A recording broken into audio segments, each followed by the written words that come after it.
Olá!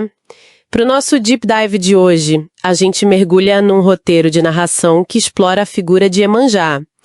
E a nossa missão aqui é assim, e bem além daquela imagem mais popular, sabe? A da Rainha do Mar. A ideia é entender as camadas dela como a grande mãe ancestral, a guardiã da memória. Exato. E o ponto de partida do roteiro é fascinante, porque ele já reposiciona o elemento central dela, que é a água. Na cosmologia iorubá, a fonte explica que a água não é só um recurso. Ela é descrita como o próprio útero da existência, o lugar onde tudo realmente começa. Certo, vamos por partes então. A primeira coisa que me chamou a atenção foi a origem do nome, Iê Omoejá. A tradução é mãe cujos filhos são como peixes. O que essa expressão, que parece simples, nos diz sobre a essência dela? Olha, diz quase tudo. Essa imagem, de filhos incontáveis como os peixes, já aponta para uma fertilidade infinita, né? Uma força criadora que não se esgota. Mas tem um detalhe aqui que a fonte ressalta e é crucial. Originalmente, Iemanjá não era uma divindade do mar. Ela era senhora das águas doces, dos rios, das nascentes. A lógica é bem direta. Onde tem água, tem vida. E onde tem vida, ali está ela.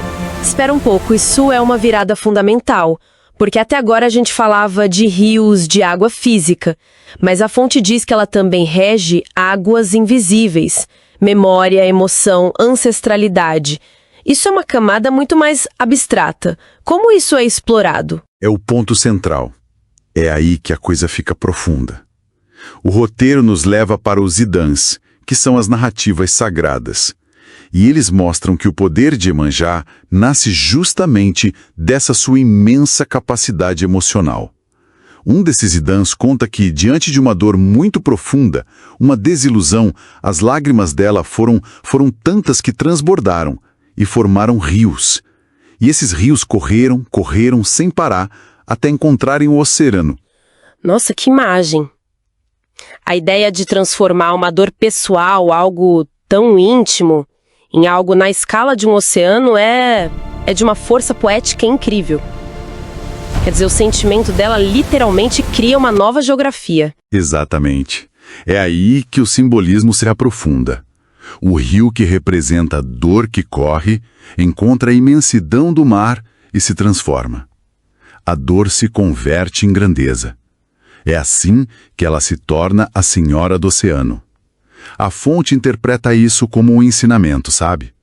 A dor, quando é acolhida, pode virar sabedoria. Por isso o mar tem duas faces. O mar calmo é o acolhimento dela.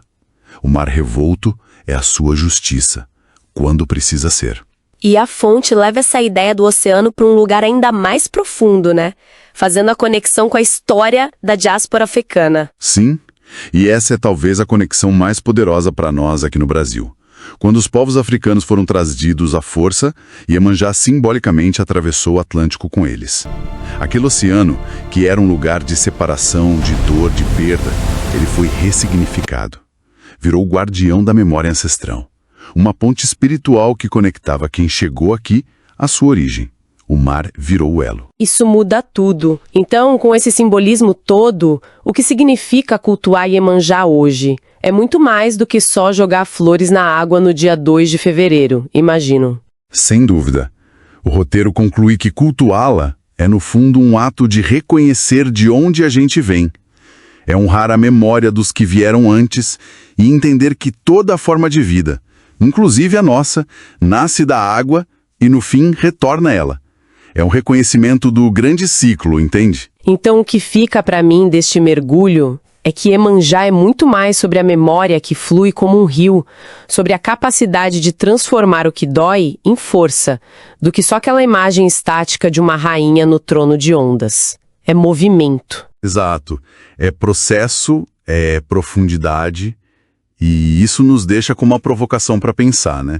A fonte nos mostra que as lágrimas de Iemanjá, uma dor individual, criaram a imensidão de um oceano. Isso levanta uma questão, que Rios de emoções e memórias coletivas correm dentro de nós hoje, e que oceanos de sabedoria eles poderiam formar se fossem verdadeiramente acolhidos em vez de represados.